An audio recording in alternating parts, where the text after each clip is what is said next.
Ramón Castilla y Marquesado nació en Tarapacá el 31 de agosto de 1797. Sus padres fueron don Pedro Castilla y doña Juana Marquesado. Castilla entró en su juventud al ejército realista español. Sin embargo, en 1822 se alistó en la Fuerza Revolucionaria de José de San Martín para luchar en las guerras por la emancipación de la América Latina del año 1810 al año 1824, tomando parte en la batalla de Ayacucho. A la independencia fue nombrado prefecto de su provincia natal en 1824 y jefe del Estado Mayor en 1830. En el año 1837 se unió a la revuelta contra Andrés Santa Cruz, presidente de la Confederación Perú-Boliviana del año 1836 a 1839, y escapó a Chile, de donde regresó con la campaña restauradora dirigida por Manuel Bulnes para intervenir con éxito en la batalla de Yungay en 1836, que puso fin a la Confederación. En 1844 se rebeló contra el dictador Manuel Ignacio de Vivanco y tras derrotarlo en la batalla de Carmen Alto ganó las elecciones de 1845 y se convirtió en presidente de la Constitución. En 1847 Castilla introdujo el sistema de las consignaciones. El Estado peruano encargaba a particulares la explotación del producto, a cambio de lo cual los empresarios consignatarios se quedaban con un porcentaje de las ganancias, que fue el 5%. Era ministro de guerra del presidente Agustín Gamarra. En el periodo de la anarquía militar dio su apoyo al presidente constitucional Manuel Menéndez y se enfrentó a Manuel Ignacio Vivanco en Carmen Alto, devolviendo el poder a Menéndez. En 1845 fue presidente del Perú. Bajo su mandato se recibieron fuertes ingresos procedentes de la explotación del guano. Para su comercialización estableció el sistema de consignatarios nacionales y en el año 1851 fue sucedido por José Rufino Echenique. Posteriormente, Castilla abolió el tributo indígena y la esclavitud en el año 1854 y puso fin al gobierno de Echenique en la batalla de La Palma, siendo nombrado presidente provisional y más tarde ratificado en la presidencia por el Congreso. En su segundo gobierno, que fue del año 1855 al año 1862, abolió el tributo indígena y la esclavitud negra, proclamó las constituciones de 1856 y 1860 y trató de darle al Perú un papel de liderazgo en la defensa de la independencia estadounidense. Cuando una escuadra española invadió las islas del Guano de Chincha en 1865, Ramón Castilla fue un acérrimo partidario de la declaración de guerra, por la que fue expulsado por el gobierno de Juan Antonio Pezet.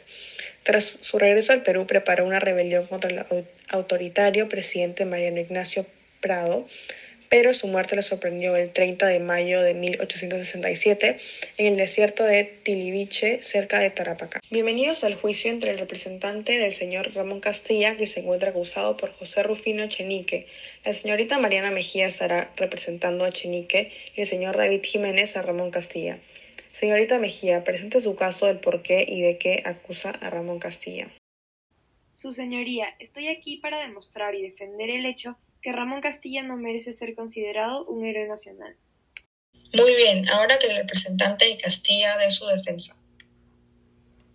Gracias, su señoría.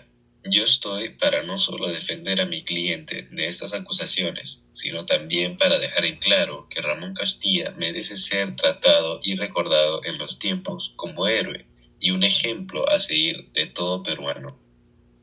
Gracias. Ahora que la representante de Echenique presente sus razones por las cuales cree que Castilla no debería considerarse un héroe nacional.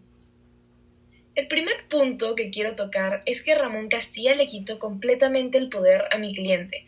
Le hizo un golpe de Estado a Echenique, efectivamente cometiendo un delito contra la democracia. Objeción.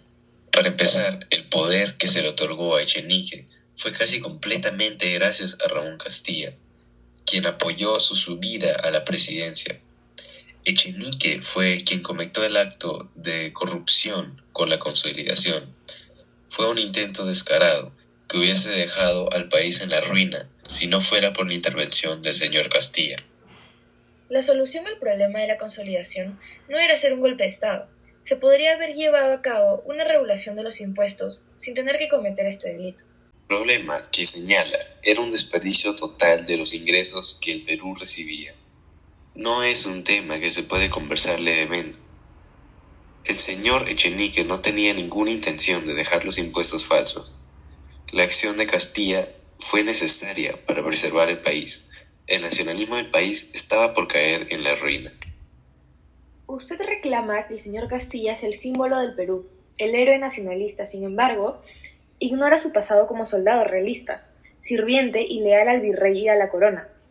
No creo que alguien con ese tipo de historial pueda ser tan nacionalista como usted dice, incluso alguien nacido en Chile.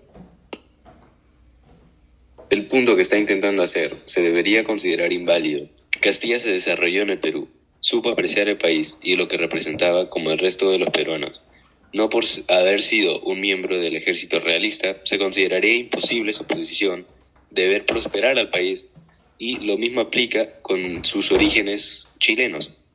Era una persona que quería ver a su país en el mejor estado posible y que lo supo apreciar. Él sabía y pensaba que apoyar la independencia sería lo mejor para el país. Incluso, aunque eso fuese lo mejor para el país en el momento, hay otro punto a tocar. Castilla utilizó una porción de estos recursos de la prosperidad que él tanto defendía para liberar a los esclavos negros. A pesar de ser visto de buena manera y eventualmente ser necesario, considero que el dinero se pudo haber utilizado de mejor manera, como en una inversión. Además, la abolición del tributo indígena era simplemente una pérdida de recursos económicos que a la larga no beneficiaría al Perú. Las acusaciones que está clamando están basadas en el hecho de que el señor Castilla utiliza estos recursos para progresar el país a un futuro donde no se discrimina hasta el punto de petificar a ciertas personas. Castilla solo puso en prioridad los derechos humanos básicos de estas personas que no tenían derechos. El Perú tenía mucho dinero, tanto que no sabía en qué gastarlos, y la manera en que se utilizó, no solo para derechos humanos básicos, sino también en temas de inversión como ferrocarriles, consignatarios, etc., fue muy beneficioso para el Perú. La libertad que le dio a los esclavos no vino de la pureza de su corazón, sino fue parte de un movimiento de popularidad que él hizo para ganarse a las personas del momento. Justo era popular las ideas liberales y progresistas, donde se quería liberar a los esclavos y se buscaba la abolición del tributo indígena. Así que Castilla aprovechó esto para ganarse el corazón de las personas. Así que, aquí entra la pregunta, ¿Castilla realmente pensaba en las personas o buscaba popularidad y poder? Es verdad que esto era algo que el país quería ver. Sin embargo, Castilla no necesitaba de estas cosas para ganarse, por así decirlo, el voto de la gente. Él ya era un prefecto de Tarapacá y un general muy admirable, y la gente ya tenía gran respeto por él. Además, el hecho de que sea algo demandado en el país en el momento no lo hace algo malo. Castilla, más que nada, supo escuchar al pueblo y su demanda por liberar a los esclavos, y aunque sí impulsó drásticamente su popularidad, especialmente la población negra e indígena, no fue la razón por la cual lo hizo. Claro, pero aún así, el dinero que se utilizó no fue aprovechado al máximo. No olvidemos que Castilla utilizó gran parte del ingreso económico del guano para pagar y contratar a los consignatarios, que no eran necesarios. El Estado pudo aprovechar el 100% del guano, pero decidió utilizar un 30% en gastos con respecto a los consignatarios. Esto, más los esclavos y el tributo indígena, considero que fue un mal uso de la prosperidad que nos trajo el guano. Aunque es cierto que una gran porción del ingreso se utilizó en los consignatarios, ellos fueron necesarios para el proceso, extracción y administración del guano. El Estado no estaba listo para embarcar con tal hazaña. Esto lo sabía perfectamente y por eso decidió invertir en los consignatarios para poder aprovechar muy bien el guano de una forma eficaz. Creo que es obvio que el uso del dinero estuvo mucho mejor de lo que el señor Echenique trató de hacer. Es uno de los mejores usos de ingreso que hemos tenido en el país por mucho tiempo, especialmente comparado a lo que estaba haciendo su cliente. Quiero agradecer a los dos representantes por dar sus argumentos. A continuación quisiera mencionar un punto que debe ser indicado antes de dar mi veredicto final. Ramón Castilla nació en Tarapacá durante el tiempo en que ese territorio pertenecía al Virreinato del Perú. Si bien inició su carrera militar en el ejército español, luchó junto a San Martín por la independencia del Perú. Mi veredicto final es declararlo inocente por demostrar su lucha para lograr la estabilidad económica, política y social en el Perú. Ramón Castilla se rebeló ante los escandalosos actos de corrupción que atentan contra la estabilidad moral y económica de un país. Y el pago por los esclavos restituye la libertad, que es un deber de justicia.